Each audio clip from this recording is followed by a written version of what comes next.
I think we made it really easy for them by giving the goal away off the corner. I think that lifted their confidence, and then never competed in the areas we should have done, and more on the spaces we gave them, the more and more the confidence grew. And I think that for me it was really disappointing from my team to have played and performed like we did in that first half and that first half period. So change was needed even before half time to try and stop the flow of Chelsea, who let's face it, were annihilating us at the time. We were never getting out of our own half. So the changes need to be made.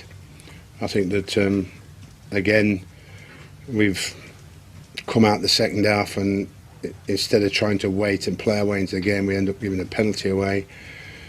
And the only good thing I can say at the game is that we never laid down and died after that. So we could have easily gone under. We didn't. We came back. We started to create. We got the goal, and then we saw Chelsea a little nervous. Then created more chances, but really never looked like getting a result today from the start. And it's very disappointing for me to see the team perform as they did. And it's a big worry in terms of, where do I go next, and what team do I pick, what system do I pick. I find myself toiling with the fact that we put one team out that plays in that system, does really, really well. Crystal Palace particularly, and Arsenal today. It never worked whatsoever, so we change it. So looks like I'm going to have to find a new system and new players in that system to try and get us a result.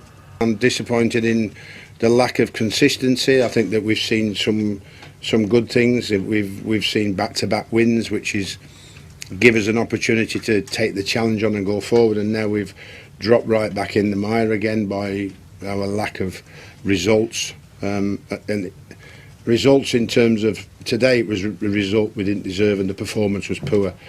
But the performance at Arsenal and the performance against Watford, that is a big killer for us. Where points could have been gained on those games, they weren't gained, and now we're finding ourselves, on the points total, way behind the games played total. And we all know that that's the difficulty. That's where the pressure lies on these players week in and week out now. We gave them room and spaces to show the abilities that they've got. There's no doubt about that. So I'm disappointed in the way my team's performed. I'm disappointed that we didn't make a better show of ourselves and put, let's face it, Chelsea under a little bit more pressure than we did. We made life very easy for them, and they took full advantage of it with the quality they've got.